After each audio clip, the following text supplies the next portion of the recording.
BFT campers, Janine from Northern Kentucky. I am bringing you into my vegetable garden for this week's video on diversity. As you can see, my garden is not very well attended, even though I am here every day in the summer. And I really think about diversity this way, that without a lot of knowledge about each of these plants, and so with each of our cultures and students' needs, we really don't do a good job servicing them well. For example, I had no idea that my tomatoes would bundle up and kind of become one giant unmanageable plant before I put some stakes in and separated them out. I had no idea my zucchinis needed this much space and room from the other plants. Apparently, they grow way big, but they do harvest really well, and these lovely zucchinis that are about ready to be cut have been feeding my family this summer. My mint, which I have no idea what I'm going to do with all of my mint, somehow my children thought I needed lots of mint, have taken over my yard. Not because I gave them any extra room, but that's just how they grow, and they just kind of reach out and do their own thing. And so I think about our cultures within our building being just as varied as this vegetable garden, and without a lot of attention and attendance to them, some are going to die out and not find their place here very well and not feel welcome. Like my watermelon back there is not doing very well, but I only planted one of those. And some are just going to flourish no matter how much attention or how little attention I give it. So, and then we have, our dog Ben, who will come in any time he can and try and eat some of the fruit from the harvest without his permission. And we have those people too that kind of come in and reap all the benefits and don't provide any contribution back. So I hope that was on topic, but you can go a lot of different directions if you compare vegetable gardens with school buildings. Again, Janine from Northern Kentucky.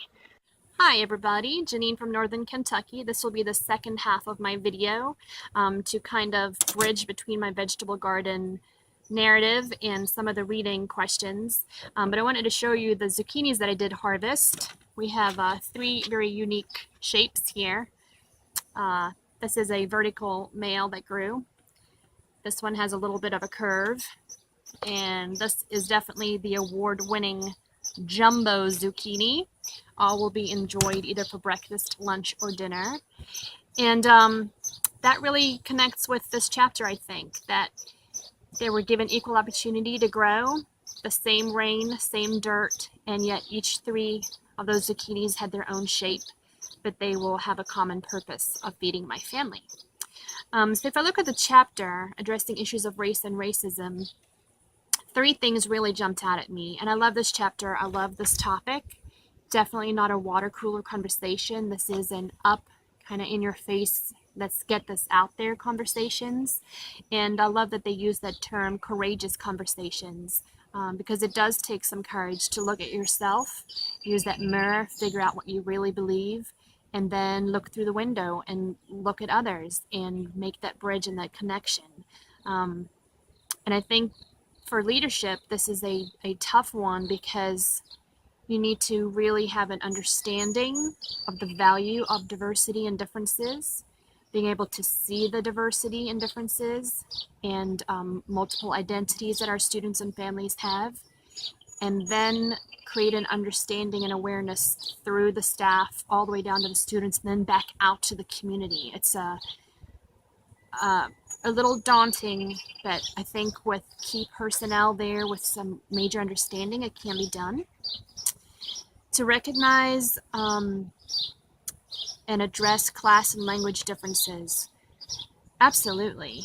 If we don't recognize them, again, if we are blind and we say, oh, I don't see color, that's just as much of a disservice to our community, our learning community, as it is to say, all I do is see the differences. I think it shows more respect and more genuine concern and awareness to say, I see you, and sometimes it doesn't matter, or I see you and let me get a greater understanding. I love the part about names and making sure that names are correctly pronounced. That is a pet peeve of mine.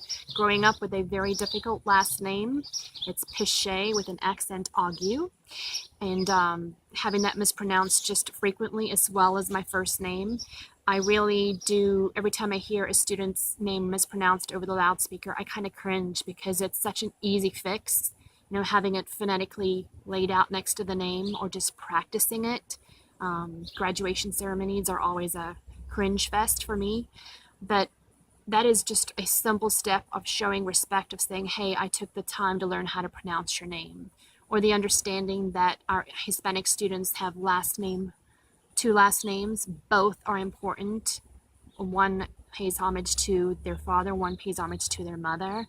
And the hyphen doesn't just get added whenever we want to. Same with some of my Chinese students. Some names were just messed up, twisted around, or left out because the clerk felt like typing it that way. That's just disrespectful. We would never do that to a name that we could easily read and pronounce. So that's a big one for me, and I'm going to make that another one of my targets to address with my staff this year. So high expectations, welcoming and respecting, see the Transact page that I uploaded, and then community asset mapping. Really excited about this. I'm going to do some work hopefully with Jim Detweiler on our community and figuring out where our families are and what assets they have that they bring to us and how we can make that bridge.